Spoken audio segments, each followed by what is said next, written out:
नहीं कर सकती। मेरी बहू की सरकारी नौकरी है, सरकारी नौकरी, उन्हें भला कोई और काम करने की क्या जरूरत है।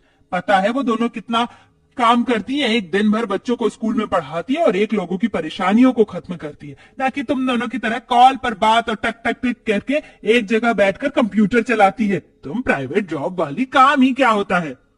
सिर्फ प्राइवेट और सरकारी नौकरी की वजह से अपने साथ होता भेदभाव देख प्रेरणा और पूनम को काफी दुख होता है, लेकिन चाहकर भी दोनों कुछ नहीं कर सकती और ऐसे ही कुछ दिन गुजर जाते हैं। माँ जी बहुत तेज सर दर्द हो रहा है, ऐसा लग रहा है अभी सर फट जाएगा। ऐसा मत बोल बहू, जब भी मैंने तुम दोनों को मना किया था कि बारिश का मौसम है आइसक्रीम मत खाओ, अब शुरू हो गया ना सर में दर्द।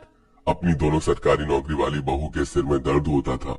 माधवी भागी भागी अपने कमरे में जाती है और दवाई लेकर अपनी दोनों सरकारी बहुओं को खिला देती है। तभी बारिश में भीगती हुई उसकी दोनों प्राइवेट जॉब वाली बहुएं आती हैं और जोर जोर से छींकने लगती हैं। अच्छा अच्छा अच्छा, घर में घुसी नहीं कि छींकना शुरू कर दिया।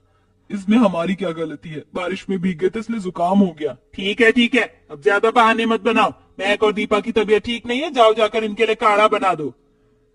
माँ जी हम भी बारिश में भीग कर आए हैं और हमारी भी तबीयत ठीक नहीं है।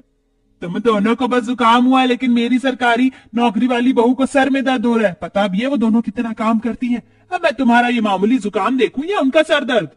माधवी इसी तरह हमेशा अपनी सरकारी नौकरी वाली बहुओं पर घमंड करके अपनी प्राइवेट नौकरी वाली बहू की बेइज्जती करती। आज तो बहुत तेज बारिश हो रही है, हम बस स्टैंड तक भी नहीं पहुंच पाएंगे। फिक्र मत करो, मैंने हमारे लिए छतरी ले ली है, हम आराम से बस स्टैंड तक पहुंच जाएंगे। दोनों प्राइवेट जॉब वाली बहुएं छतरी लेकर जैसे ही घर से बाहर निकलने लगती हैं, तभी दीपा और महक उनके पास आती है और उनसे छतरी ले लेती है। लाओ ये छतरी हमें दो। लेकिन क्यों महक, तुम दोनों को तो वैसे भी गाड़ी लेने आती है ना, तो तुम्हें छतरी की क्या जरूरत है। हमें तो बस स्टैंड तक पैदल जाना होता है। अगर हमें गाड़ी लेने के लिए आती है तो इसमें जलन वाली कौन सी बात है। अगर तुम्हारी भी सरकारी नौकरी होती तो तुम्हें भी पैदल पैदल बस स्टैंड तक नहीं जाना पड़ता, और गाड़ी से जाने का मतलब ये नहीं है कि हमें कोई और काम नहीं होता। सही कह रही है मेरी बहुएं, अगर ये भीग गई तो दीपा महक तुम दोनों आराम से छतरी लेकर जाओ।